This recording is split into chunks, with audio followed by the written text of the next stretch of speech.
بسم الله الرحمن الرحيم الحمد لله رب العالمين والصلاة والسلام على سيد المرسلين وعلى آله وأصحابه أجمعين أما بعد. The method of Tayammum. والتيمم ضربتان يمسح بإحداهما وجهه وبالأخرى يديه إلى المرفقين. والتيمم في الجنابة والحدث سواء. Explaining the method of Tayammum, he says التيمم ضربتان. That the Tayammum is basically two strokes on the ground, the sand, whatever source you're using. So you place both your hands, both palms, onto the body of land. If there's any excess sand, you just wipe it off. You can even blow it off if you want. And then the first strike, once you're done with this process, you wipe your face and you cover the entire face, which you normally wash in the wuzu. That means from your forehead to the bottom of your chin, from one earlobe to another, in such a way that no piece of your skin is left unwiped. In the second stroke, you do the same thing. You place your hands on the ground, wipe off any excess sand, and then you wipe your hands up to your elbows as you would do in wudu, covering every piece of your skin. If you're wearing any jewelry, if it stops you from wiping over it, you have to remove it.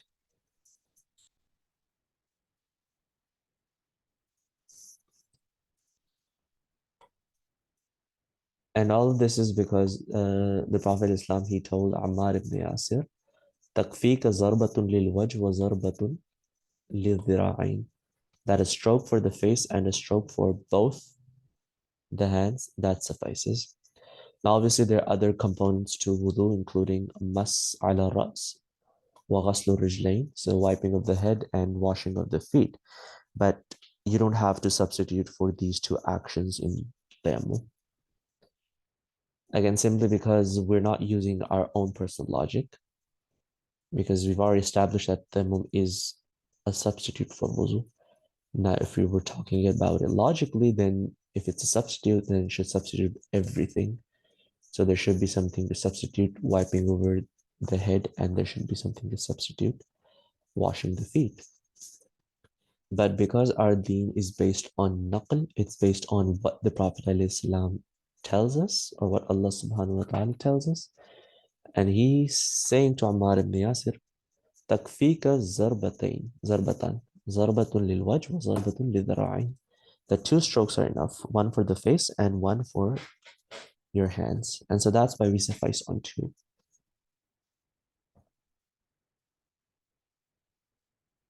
Now, it's not that if you have to, just like in wuzu, if you wash your hands first and then you wash your face, your wuzu is valid and it's complete. The same goes for tayammum. The sunnah way is to first wipe your face and then your hands. But if someone does it the opposite way by first wiping the hands and then going for the face, then that's also acceptable. Now, one other thing that is different between tayammum and wudu is that in wudu, the sunnah is tathlith, to wash each of those body parts that need to be washed 3 times. But in tayammum, you do it only once. You don't do it 3 times. The reason why is that at-turab, dust and sand, in their nature, they're not alat al-tafkhir. They're not for the purpose of purification. They only act as purifiers when you don't find any water to help you. So by nature, they're mulawwith, mean they actually make you dirty, right? But it being a purifier is only understood by the fact that Allah subhanahu wa ta'ala has allowed it in the Quran. So that's why you do it only once, as not to cover yourself up in sand.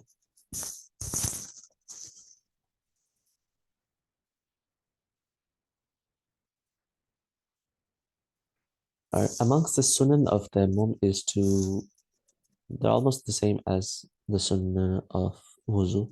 So you say the name of Allah subhanahu wa ta'ala.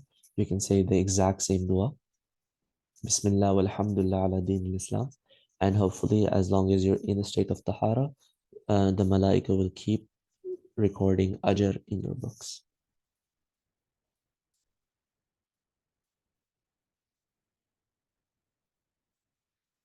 Right? والتيمم في الجنابة والحدث سواء. The tayammum is the same for the janaba and the hadath. It's the same for both minor impurities and major impurities. So whether you're in need of wuzu, you do the same tayammum, the same method that we just talked about. And whether you're doing a tayammum for janaba, a tayammum in place of ghusl, you do the exact things. You just wipe your face and your hands up to the elbows. There's nothing else that you need to do.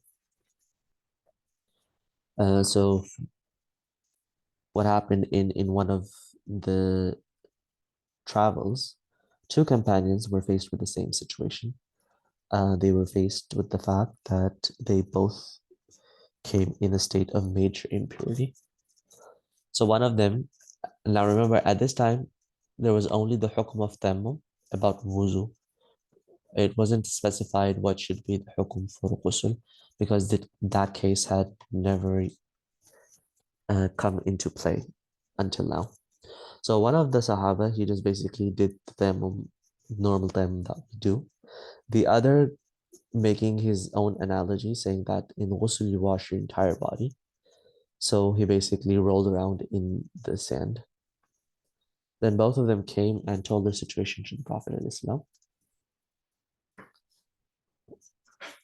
And the Prophet ﷺ he told the first one, Atsab the sunnah, that you did what the sunnah requires, that tayammum is the same for both the janaba and hadith. And for the second, he just chuckled. He didn't blame him because obviously the hukum was unknown, but he also made sure that from now on people knew what the correct method was.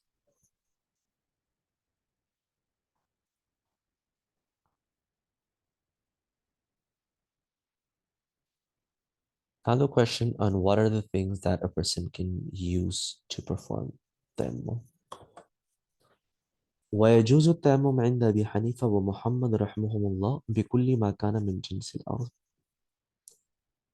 According to the Tarafain, you can do tayammum with anything which is from the family of earth, from the genre of earth, right?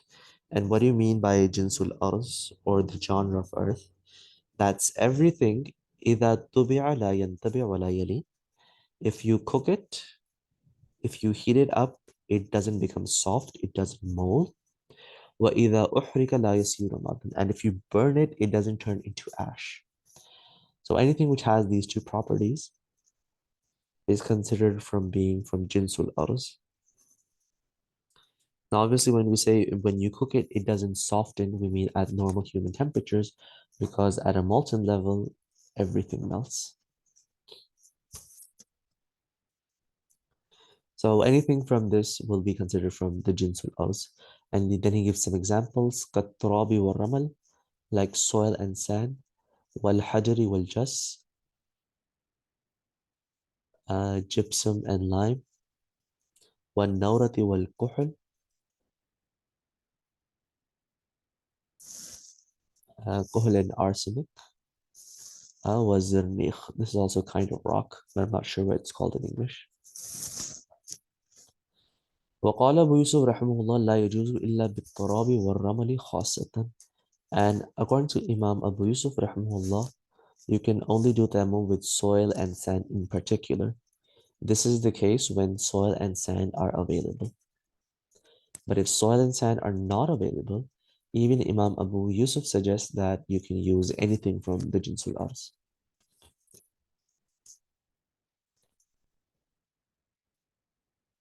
والنية فرض في التيمم ومستحبة للوضوء. The other difference between wuzu and tayammum is that And niya in wuzu is just mustahab. But as far as tayammum is concerned, niya is farz. Uh, why is that? Because simply wuzu is done using water, which in itself is a natural purifier. So you don't need any intentions to gain purity. But as far as tayammum is concerned, the jinsul arz is not a natural purifier. So in order to make it act as a purifier, you need to make the intention of tahara from it. Also, the linguistic meaning of any word is usually kept in mind when its Sharia meaning is derived. So tayammum literally means to make an intention. So in the Quran, it's mentioned, وَلَا تَيَمَّمُوا الْخَبِيثَ مِنْهُ تُنْفِقُونَ, that from your wealth, do not intend for the worst of it to spend in the way of Allah subhanahu wa ta'ala. So here Allah subhanahu wa ta'ala uses وَلَا تَيَمَّمُوا, the word tayammum, meaning for intention. And so keeping that in mind, keeping the linguistic meaning in mind, tayammum also refers to making an intention. So you need to make an intention in order to fulfill this condition. Now let's talk about the things that nullify tayammum. وينقض التيمم كل شيء ينقض الوضوء. You can also read it وينقض التيمم كل شيء. كل شيء. So everything that nullifies wuzu nullifies tayammum. So and the khuruj najasa, the exiting of any impurity from your body, from any place, that nullifies your wuzu. Sleeping, losing consciousness, going insane, laughing out loud in a salah which has sujood in it, right? All these things are going to nullify your tayammum as well. وينقض أيضا رؤية الماء إذا قدر على استعماله. Other than the things that normally would nullify wuzu, an addition to that is if someone sees water and is able to use it, but with the condition that that water is in a quantity that suffices for the sake of wuzu. If it's not enough, it's just a glass of water, you can't make wuzu from a glass of water. So even if you see a glass of water when you're on tayammum, it's not going to nullify it. Also, this water should not be for other purposes. So for example, you have a bottle of water, but it's for drinking purposes. You don't know if you're going to get water later on in your journey. So again, you're not obliged to do wuzu. Your tayammum stays intact. It doesn't become nullified. Because even though you can see water, it's enough and you can use it, but it's already involved for some other purpose. وَلَا يَجُوزُ التَّيَمُّمُ إِلَّا بِسَعِيدٍ طَاهِرٍ. Tayammum is only valid with pure, clean earth. And the reason why he needs to mention it is that in we talked about previously, or may no, we can talk about it later on, that in the methods of purification, if invisible impurity falls on the earth, right? Then what is the method of purifying it? So it's mentioned in the hadith that zakatul arz yubsuha, that the purification of the earth is its drying up, right? It becomes pure. And this is in the case for praying salah. So if, for example, a child urinated on the floor and it dried up, and someone prays on it, then the earth will be considered pure. There's nothing that's going to negatively affect their salah. But in the case of tayammum, the part of earth should be pure. Cleanliness is not enough. So the earth, when it dries, becomes clean, but it doesn't remain pure anymore. So you need pure, clean earth in order to perform tayammum. Like Allah subhanahu wa ta'ala mentions in the Quran, فَتَيَمَّمُوا سَعِيدًا طَيِّبًا, that perform tayammum using pure earth. So you need to have pure earth for that. So there's a difference between the status of the earth for the sake of salah and the status of the earth for the sake of tayammum, which is that if it's dried, then you can basically perform salah on it. But if it's not pure, even if it's dried, you can perform tayammum from it.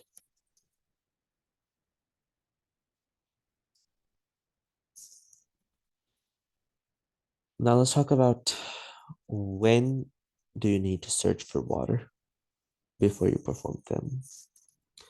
ويستحب لمن لا يجد الماء وهو يرجو أن يجده في آخر الوقت أن يؤخر الصلاة إلى آخر الوقت. That if someone does not find water when the time of Salah is here, and they're hopeful that they will find it before the time ends. And by hopeful, we mean that they have a dominant assumption. They're like 90% sure that they will find it, or even 60% sure that they will find it. Then in this case, it's better that a person delays their salah and try and find water to perform wuzu. فإن وجد الماء توضأ وصلى, and if they can find water, that's good. They make wuzu and then pray. وإلا تيمم, or else they can just make tayammum, right?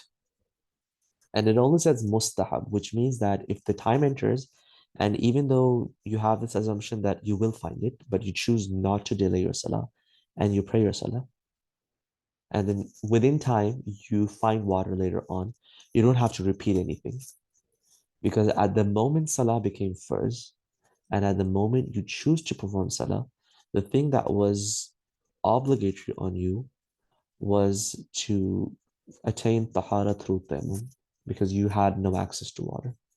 And so you performed that wajib, that farz, with the conditions that were incumbent upon you. And so that's why there's no need to repeat your salah, even if you do find water within the time frame. ويصلي بتيمم ما شاء من الفرائض والنوافل. And because the tayammum is just like wuzu, it's a substitute. From one wuzu, you can pray as many faraid as you want, as many nawafil as you want.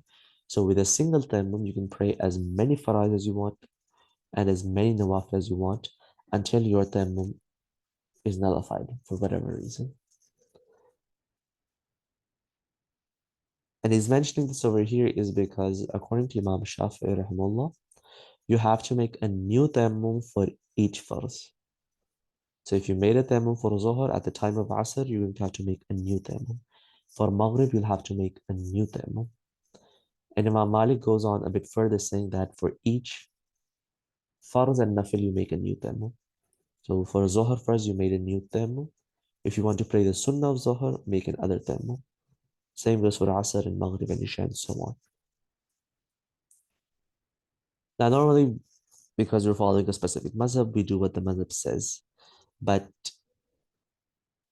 whenever possible, try to approach uh, these situations with the khuruj anil khilaf concept in mind. So what the khuruj anil khilaf concept is that in some cases, there's just either choose this or that, you can't do anything else, right? And in some cases, there's middle ground between the madhahib, which you can adopt, and in that way, you're able to follow all of the madhahib. So for example, in this case, in the case of can you perform with one tayammum more than one farz or more than one nafil, right? You can adopt the madhab of Imam Malik, right? It's not something that Imam Shafi or Imam Abu Hanifa forbids that you can't do. You can pretty much do that. And the benefit of this is that you'll be able to follow all the madhahib without upsetting the rules and concepts of any other madhab. It's pretty simple too. Making them is not really difficult. It takes only a few seconds to do, right? So doing this ensures that there's no chance of missing out on any hadith or missing out on any fiqh concept that there is,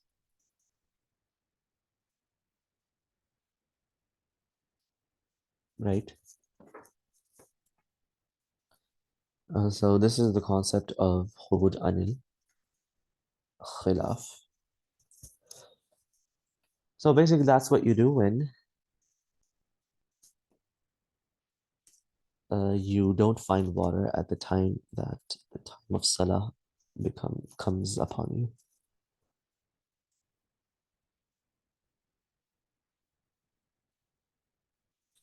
Right. And for us, this tayammum does not need to be for Farz Salah specifically. You might have made a tayammum for the sake of reading the Quran. You can use that tayammum in order to pray your Farz and your Nawafil.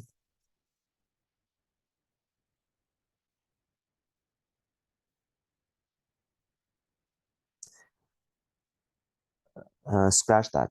Actually, if you want to perform sajdatul tilawa and you make tayammum, in that case, you can use it to pray your salawat as well. But if you made tayammum for the sake of reading the Quran, or for touching the mushaf, or for entering the masjid, or for visiting the graves, or for the sake of adhan, or if you make them when visiting a sick. In these cases, because none of these actions are directly linked to salah itself, this tayammum does not suffice for the sake of salah. For the sake of salah, you'll have to make another tayammum. But for something that's like part salah, for example, sajdatul tilawa, if you made a tayammum for that, then you can use that tayammum to pray as well.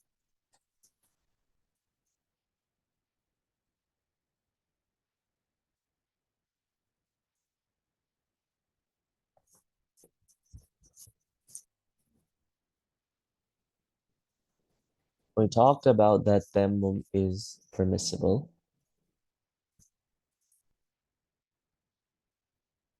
for the one who cannot use water because they're sick, and using water will make their disease or their illness increase, or the one who cannot find water.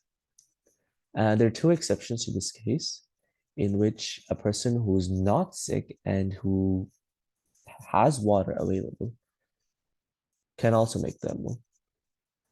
ويجوز التيمم للصحي المقيم إذا حضرت جنازة والولي غيره. So tayammum is valid for a person who's in good health, who's also resident, meaning he can easily find water. Uh, when is it allowed for such a person? When a funeral is present and the wali of that deceased, the heir of the deceased, is someone other than himself. So this person who's intending to make tayammum, if he's the wali of the janaza, then he doesn't have the option of making tayammum, because him being the wali, he can actually repeat the salah. No one else other than the wali can repeat the salah of janazah, but the wali can. So the wali has no right to make tayammum. He will have to make wuzu. But when is it that you can make this tayammum? فَخَافَ إِنْ اشْتَغَلَ بِالطَّهَارَةِ أَنْ تَفُوتَهُ صَلَاةُ الْجَنَازَةِ. If that person fears that if he occupies himself with wuzu or ghusl, whatever the case is, that he's going to miss the funeral prayer. Since he's not the wali, he cannot repeat the janazah. But if he starts to make wudu or ghusl, he might miss the janazah. In this case, such a person can فَلَهُ يَتَيَمَّمْ, can make tayammum وَيُصَلِّي, and pray salatul janazah. وكذلك, and the same situation applies من حضر العيد فخاف أن يشتغل بالطهارة أن يفوته العيد. That someone who's present at Eid prayer and he fears he'll miss the Eid prayer if he occupies with purification. In this case, he can basically make tahara. The principle being applied here is simply that any salah which does not have a substitute for it,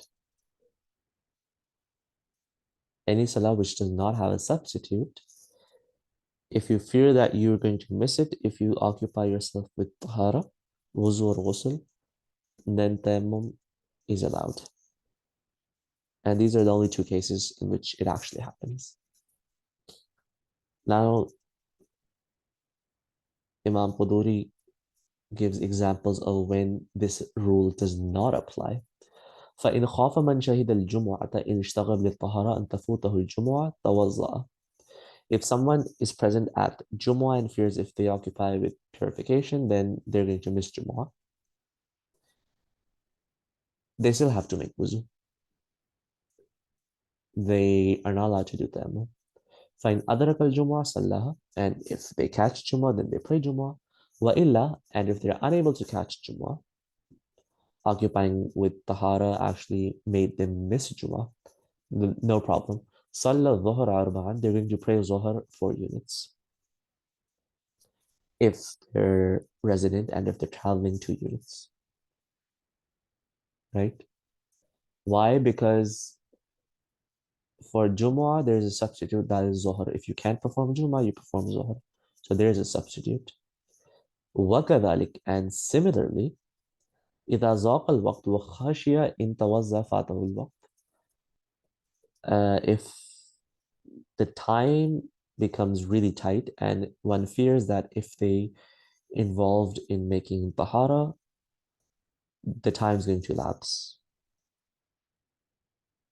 لم يتيمم, they don't make them, but لكنه يتوزع ويصلي فائدة, then they perform wuzu, and even if the prayer is missed, then they make the qada of it.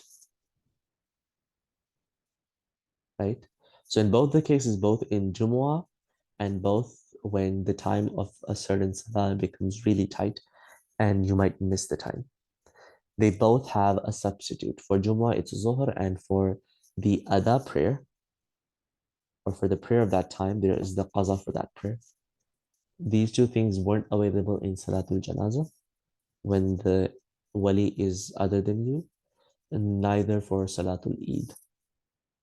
And so that's why over there, because you had no substitute, you were allowed to do Tayammum.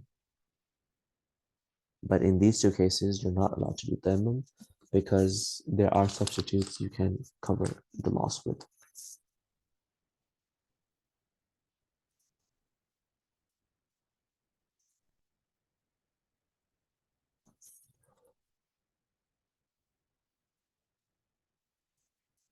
والمسافر إذا نسي الماء في رحله فتيمم وصلى ثم ذكر الماء في الوقت لم يعد صلاته عند أبي حنيفة ومحمد رحمه الله تعالى وقال أبو يوسف يعيد.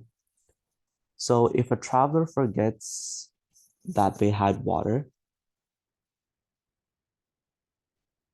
and he forgets it في رحله in all of his other stuff, his bundled stuff, right? If he's like wearing a bottle of water around his neck, or if it's around anywhere near him in front of him, then obviously this is no excuse. You have that thing in front of you trying to say that you can't miss me, but you still do. So that's not an excuse. But if you had something in your bag and you forgot all about it, right? And then on your journey, you can't find water. تيمم وصلى. Then the person makes tayammum, they pray. ثم ذكر الماء في الوقت. But then they remember that they did have water in their backpack. لم يعد صلاته. So according to Taharah-Purification, you're not going to repeat your salah. Because at the time you chose to pray, tayammum was the thing that was obligatory on you. Because an-nisyan, forgetting something, is one of the valid reasons in the Sharia, right? So because forgetfulness is from Allah subhanahu wa ta'ala. So that's an excuse. So when you forgot you had water, it's same as not really having water. And when you don't have water, you make tayammum. And so at that time, since you did not have water, you made tayammum, you prayed, and even if you do find water, or in other words, remember that you had water, there's no need to repeat it, as per what Tarafain say. But Imam Abu Yusuf suggests that you have to repeat it because it's your fault that you forgot. Or in other words, he didn't say it's your fault that you forgot, but he said that you actually did have water. It's not the same as if not having water at all. You actually did have water. So that's why you have to repeat it if you remember within the time frame. The fatwa is on the Tarafain's opinion, but if someone wants to be extra careful, then they can gladly follow Imam Abu Yusuf's opinion as well.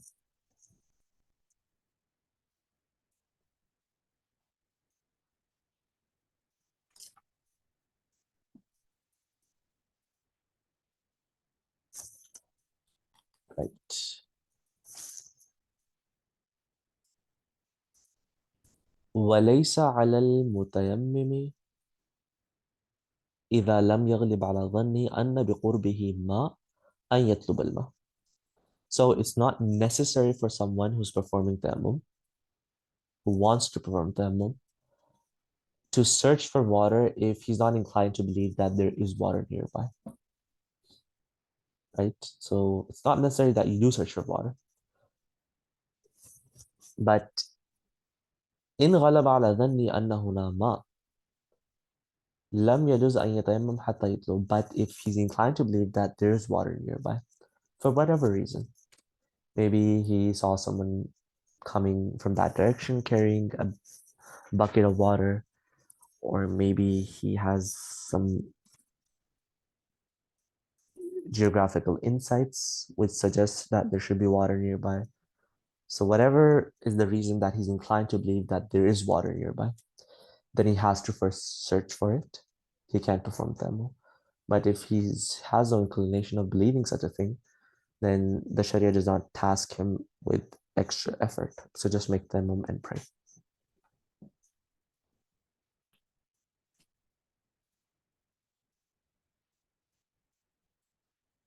And this is in the case of falawat, in case of open areas in deserts and stuff, right?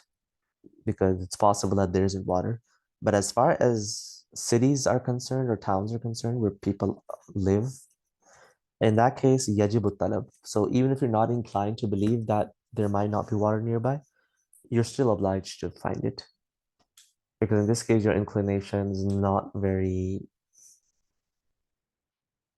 uh, helpful, or it's not a determining factor, because usually there is water wherever there are people.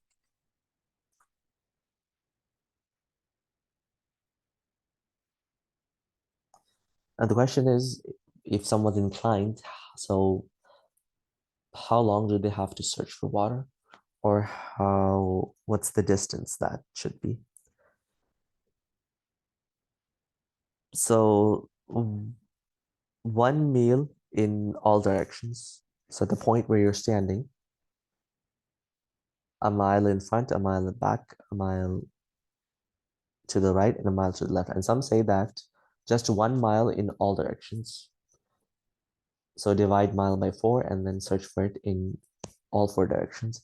If you can find water, then good. You make wuzu, but or if you can't, then you make tayammum for it.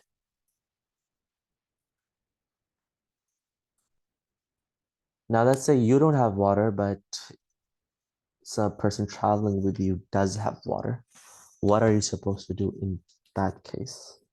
وإن كان مع رفيقه ماء طلبه منه قبل أن يتيمم فإن منعه منه تيمم وصلى. So if you don't have water but your companion does have some water, uh, طلبه من قبل يتيمم. So before performing tayammum, you should ask them if they'll be willing to lend the water that they have. If they give it to you, all goes in well, you make wuzu, perform prayers, and if not, then you do tayammum and perform prayer. And this is the opinion of the Sahibain, rahimahullah. Imam Abu Hanifa suggests that asking someone, even if it is water for the sake of tayammum, has an aspect of dhul in it. Uh, the aspect of, begging in it. And not everyone is up to asking other people for help, right? In order to protect a person's face, he says that it's not obligatory to even ask your partner to give it to him.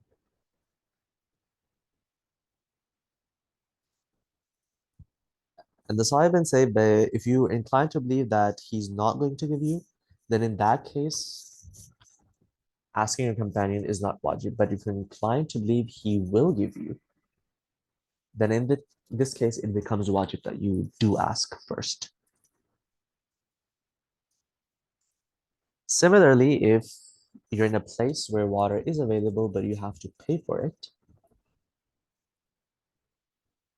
if it's like normal market price, then it's necessary that you buy water to make thermal. But if like the prices are exorbitant, they're exploiting people like way above market rates, then in this case, uh, you're not obliged to buy the water. You can just make thermal from it. So possibly buying water might sound a bit odd to some people. And like, how do we determine what is the market rate? So this could differ from place to place. Maybe there's, for example, taking a bottle of mineral water, for example. So depending on where you're living, obviously there are different companies, they do have different waters. Take the average one, the middle one, whatever it is. Let's assume it's $2. Then if you're getting water for $2, then you like have to buy it. But if it's like more than that, if someone's selling it for 6, then you're not obliged to buy it. You can simply go and perform Tayamum. That will suffice for you.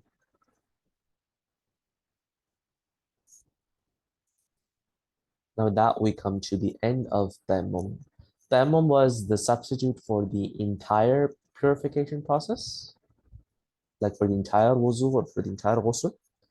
Our next chapter, Babul Mas'al al-Khuffain, wiping over the khufs, uh, it's a substitute for like one component of wudu, which is instead of washing your feet, you wipe over your khuf. A difference between tayammum and masal khuffain is that you can only perform tayammum when there is no water. But as far as masal khuffain is concerned, you can perform it even if there is water. And other difference between the two is that tayammum lasts only until you don't find water. And again, masal khuffain can last more than that. Once a tayammum is performed, it lasts until it is broken. But for Mas al-Khuffain, there is a defined period, either 1 day and 1 night or 3 days and 3 nights, depending on your status. It lasts for only this much time, a maximum of 72 hours, right? So mas, we've already discussed, and it literally means to wipe your hand over something. And when used in Tahara, it usually means wiping a wet hand over something. If it's masa ala ras, then wiping a wet hand over your head. Masa al khuffain means wiping a wet hand over your khuf. The question is, what is a khuf? So a khuf is basically anything that covers your feet, including your ankles, which is made out of leather or something that is similar to leather in nature, right? Actually, khuf means leather, but I'm adding this extra line of something similar to leather in nature because they're especially wudu socks you might have heard of. And such socks with special properties, which we will discuss, you can also make mas over them, even though they're not actually khuf.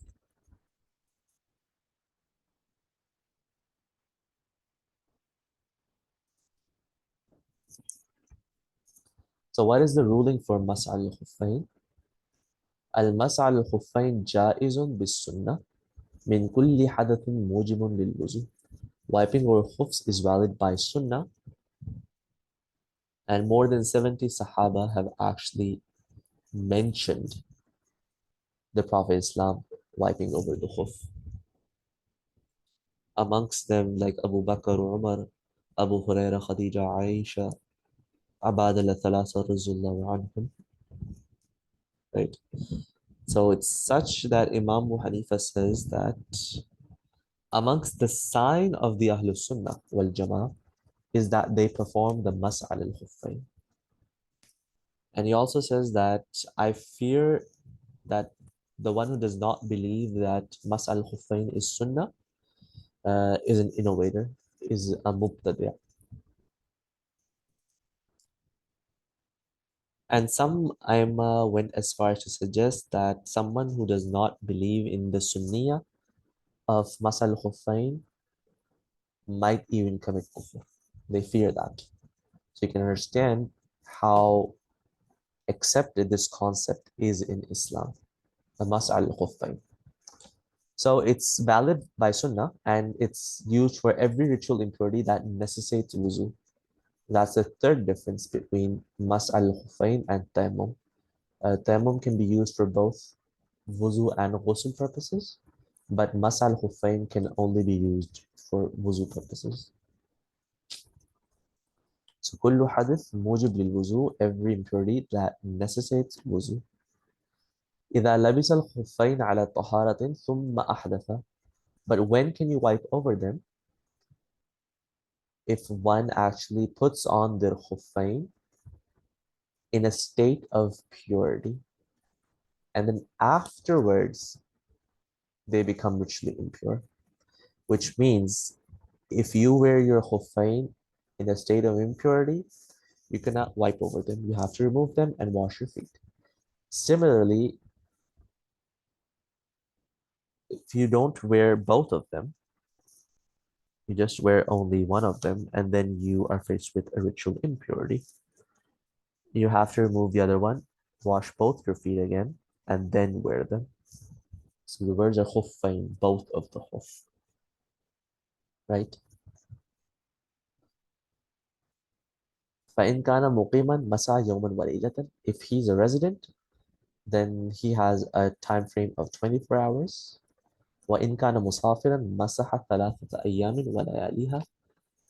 And if he is a traveler, then he has a time limit of 72 hours. And all of this is again because of what the Prophet Islam told us. يمسح المقيم يوما وليلة والمسافر ثلاثة أيام ولياليها.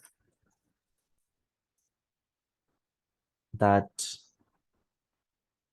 the resident, he's going to wipe for a day and a night, and the musafir is going to wipe for 3 days and 3 nights. As a rule of thumb, remember, whenever there are numbers involved, there should always be a verse of the Quran or a hadith to back it up. You cannot use qiyas, you cannot use logical reasoning in assigning numbers, right? Because that would be totally arbitrary, and you can logically reason anything in this regards.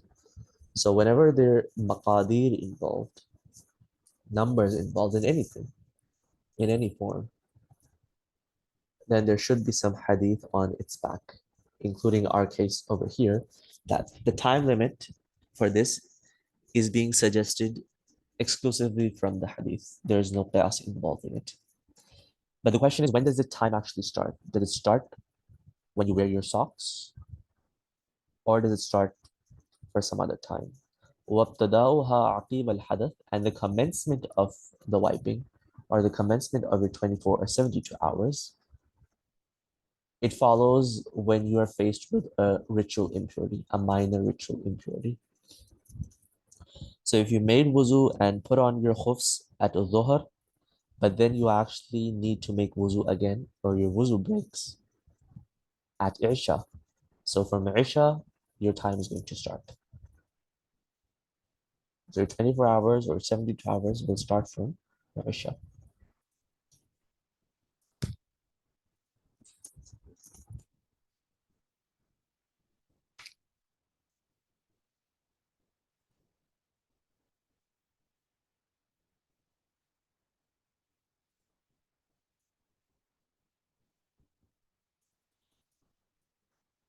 Now, obviously, you have to, like I mentioned, you have to wear your khufs when you've completed your entire wuzu. So, for example, if someone first washes their feet, then wears the khuf, and then before he completed their wuzu, they completed their wuzu broke because of ritual impurity. They can't wipe over them. They have to remove the khuf, make an entire wuzu. After making the entire wuzu, the complete wuzu, then they wear the socks. Or if they wash their feet and then they wear the khuf, but before the ritual impurity, they complete the wuzu, then in this case, you can do mas. But if there's a gap between wearing the socks and completing your entire wuzu, and it's being divided or it's being given a gap by an hadath, then you can't make a mas of it. Now I'll talk about the method of wiping. How are you actually supposed to wipe? والمس على الخفين على ظاهرهما خطوطا بالأصابع. Wiping over the khufs, this happens on the outer part or the upper part of the khuf. You do it with your fingers. خطوطا. خطوط means lines. So you're going to basically be sketching lines over the khuf. You won't place your entire palm on it. You'll only be using your fingers. Not just the tip of your fingers, but the entire finger itself. You'll place it on your khuf. You'll place it where the toes start. Then basically you sketch it up to your ankle or up your sock, right? That's how you'll perform مسح على الخفين. على ظاهرهما, on the top part of your foot. خطوطا بالأصابع, you will sketch using your fingers, and you will start from the toes and sketch upwards. You have to do it once, you don't have to repeat it 3 times. And this is the sunnah way of performing it. If you put your entire hand on it, palm included, then that can also suffice. The minimum requirement is that the size of 3 fingers of the hands, this much area should be covered. You can either do it in the sunnah fashion by actually sketching these 3 fingers from your toes up. You can place your entire palm on it. Or you could place 1 finger in 3 separate places of the feet. All of it works. But it has to happen on the upper surface. You don't wash the lower part of your khuf. And over here, we remember what Ali radiallahu anhu said, لو كان الدين بالرأي, if Islam was based on our logic, لكان باطن الخف أولى بالمس من أعلاه. The bottom of the khuf was more logical to be wiped than the top of the khuf. لكن رأيت رسول الله صلى الله عليه وسلم يمسح على ظاهرهما خطوطا بالأصابع. But I saw the Prophet Islam, he was wiping over them by sketching lines. So that's why. When it comes to ibadat, when it comes to deen, it's all basically sunnah, it's all basically Quran. Our arbitrary opinions, our logics have no part in it. Qiyas is something different. It's not entirely a person's logic. It must be grounded in Quran and Sunnah in order to perform that. And it can only be performed in those situations where you don't have explicit instructions from the Quran and Hadith. So hopefully the method of how you are supposed to perform the mas is understood.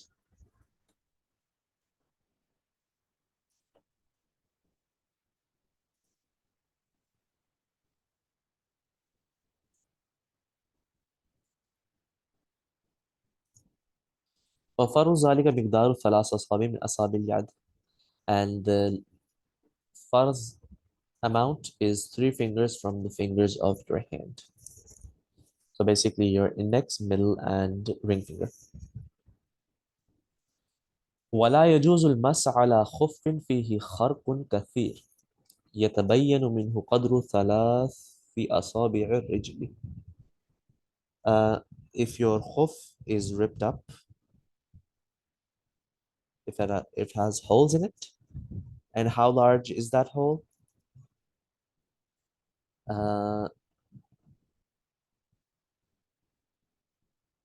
The hole or holes, if you collect all of them together, if they're large enough that 3 toes, yeah, 3 fingers of your feet are visible, then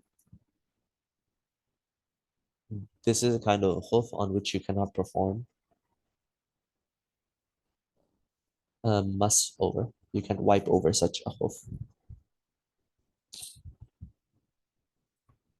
right?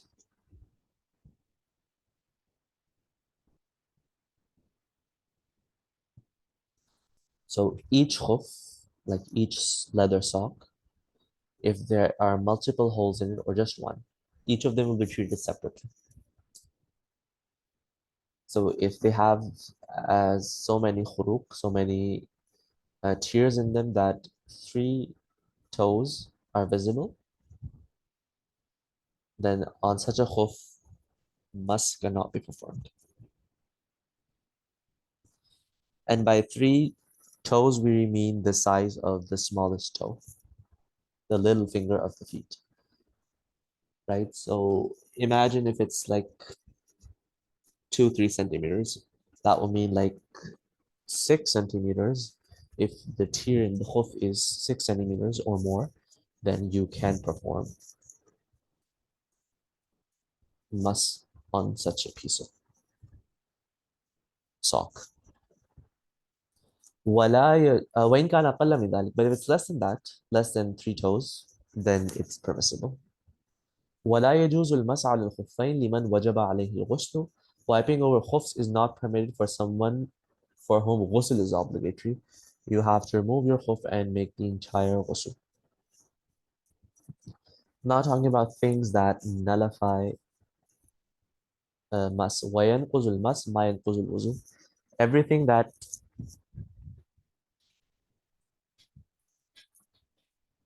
nullifies wuzu nullifies the wiping, right?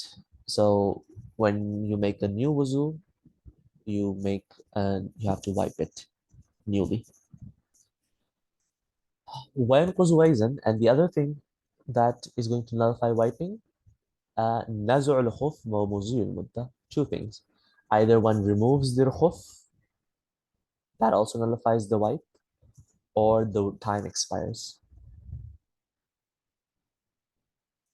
So these things will also nullify the wiping. Remember, the wiping become nullified is not the same as wudu becoming nullified. So for example, if you're on wudu and your time's up, then you basically just remove your socks and wash your feet. You don't have to do the entire wudu all over again. Similarly, if you're on wudu and you remove your khuf, you don't repeat the entire wudu, you just wash your feet. And that's what he tries to explain in the next ibara.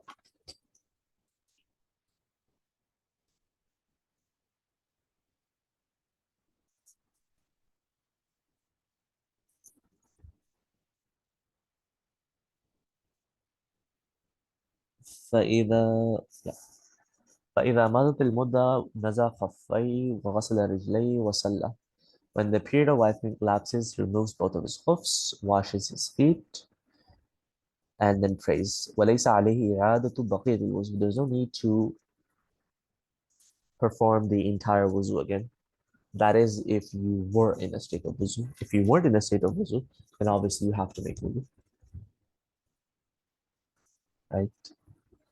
Uh, Next, we'll be talking about the time of Tayammum and the state, the change in state. We talk about the type of stockings on which you cannot perform Tayammum and things other than khuf where you can perform mas and saying Tayammum again and again. I actually mean mas al khufay. And lastly, we talked about those items on which you can and cannot perform mas other than the khuf. But we'll discuss them next week, inshallah subhanahu wa ta'ala.